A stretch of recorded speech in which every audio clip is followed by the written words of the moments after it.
गोजरा शहर मुसलसल चोरों और डाकुओं के निशाने पर। थाना सिटी पुलिस के दूध में डकैती की बड़ी वारदात। डाकू 3 घरों से 15 लाख रुपए नकदी, मोबाइल फोन और तलाई जेवरात लूट कर फरार।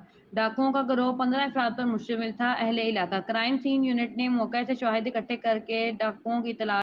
जी सर, साढ़े ना अज रात को सर तकरीबन 2 बजे के करीब 10 तो 12 बंदे आए ने।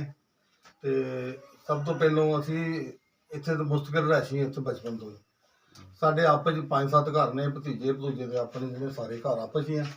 ते सब तो पहलों रात को तकरीबन 2 बजे के करीब आए ने। मेरा भतीजा ਇਹਦੇ घर ਇਹਨਾਂ ਨੂੰ ਉਹਨਾਂ ਨੇ ਗਨ ਪੁਆਇੰਟ ਤੇ ਆ ਕੇ ਇਹਨੂੰ ਠਾਲ ਕੇ ਤੇ ਇਹ ਤੇ ਉਹਨਾਂ ਨੇ ਵਾਰਦਾਤ ਕੀਤੀ ਆ।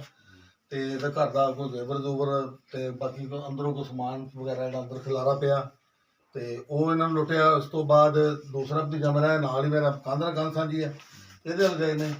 ਇਹਦਾ ਜਾ ਕੇ ਉਹਨਾਂ ਨੇ ਕੋਈ ਸਮਾਨ ਸਮੂਨ ਫੋਲਿਆ, ਕੋਈ ਇਹਨਾਂ ਕੋਲ ਕੋਈ ਪੈਸੇ ਪੂਰੇ ਕੋਈ ਸਮਾਨ ਇਹਨਾਂ ਦਾ ਕੱਢਿਆ ਤੇ ਨਾਲ ਹੀ ਮਕਾਨ ਮੇਰਾ। ਉਸ ਤੋਂ ਬਾਅਦ ਉਹਨਾਂ ਨੇ ਕੰਧ ਟੱਪ ਕੇ ਨਾ ਤੇ ਮੇਰੇ ਵੱਲ ਆਏ ਨੇ। ਮੇਰੇ ਵੱਲੋਂ ਆ ਕੇ ਉਹਨਾਂ ਨੇ ਮੈਨੂੰ ਗਨ ਪੁਆਇੰਟ ਦੇ ਉੱਤੇ ਉਹਨਾਂ ਨੇ 4 ਤੋਂ 5 ਬੰਦੇ ਸੀ, ਉਹਨਾਂ ਨੇ ਆ ਕੇ ਮੈਨੂੰ ਪਿਸਟਲ ਰੱਖ ਤੇ ਮੇਰੇ ਕੰਨ ਤੇ ਕੋਈ ਹਿੱਲਣਾ ਨਹੀਂ। 2 ਬੰਦੇ ਅੰਦਰ ਵੜ ਗਏ ਨੇ ਤੇ 3 ਬੰਦੇ ਬਾਹਰ ਮੇਰੇ ਕੋਲ ਪਿਸਟਲ ਲੈ ਕੇ ਮੇਰੇ ਕੋਲ ਖਲੋਤੇ ਰਹੇ ਨੇ ਕਿ ਹਿੱਲੇ ਨਾ ਤੇ ਮਾਰ ਦੇਣਾ। ਉਹਨਾਂ ਨੇ ਅੰਦਰ ਵੜ ਕੇ ਤੇ ਇੱਕ ਮੇਰੀ 222 ਬੋਰ ਰਾਈਫਲ ਸੀਗੀ, ਉਹ ਉਹਨਾਂ ਨੇ ਲੈ ਲਈ। ਤੇ ਕੁਛ 35,000 ਰੁਪਈਆ ਸੀਗਾ ਪਿਆ ਸੇਫ ਮਾਰੀ 'ਚ, ਉਹ ਲੈ ਗਏ।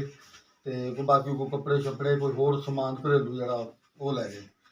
ਤੇ ਉਸ ਤੋਂ ਬਾਅਦ ਥੋੜ੍ਹੀ ਦੇਰ ਬਾਅਦ ਉਹ ਨਿਕਲੇ। ਇੱਕ ਕੰਧ ਤੇ ਬਹਿ ਗਿਆ, ਇੱਕ ਦੂਸਰਾ ਭਰਾ ਮੇਰਾ ਅਨਵਰ ਉਹਦੇ ਘਰ ਚੱਲੇ ਸੀਗੇ।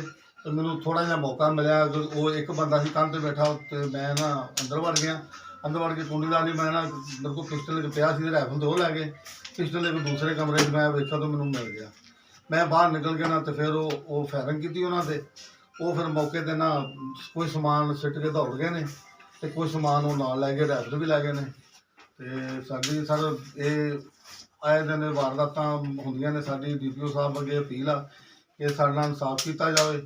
ਸਾਡੇ ਨਾਲ ਜ਼ਿਆਦਤੀ ਹੋਈ ਆ ਤੇ ਮਿਹਰਬਾਨੀ ਕਰਕੇ ਸਾਨੂੰ ਇਨਸਾਫ ਦਿੱਤਾ ਜਾਵੇ। ਕਿੰਨਾ ਟੋਟਲ ਮਾਲੀਅਤ ਤੁਹਾਡੀ, ਕਿੰਨਾ ਮਾਲੀਅਤ ਸਰ ਤਕਰੀਬਨ 10 ਤੋਂ 12 ਲੱਖ ਰੁਪਈਆ ਦਾ ਸਾਡਾ ਸਮਾਨ ਲੈ ਗਏ ਨੇ। ਠੀਕ ਹੈ।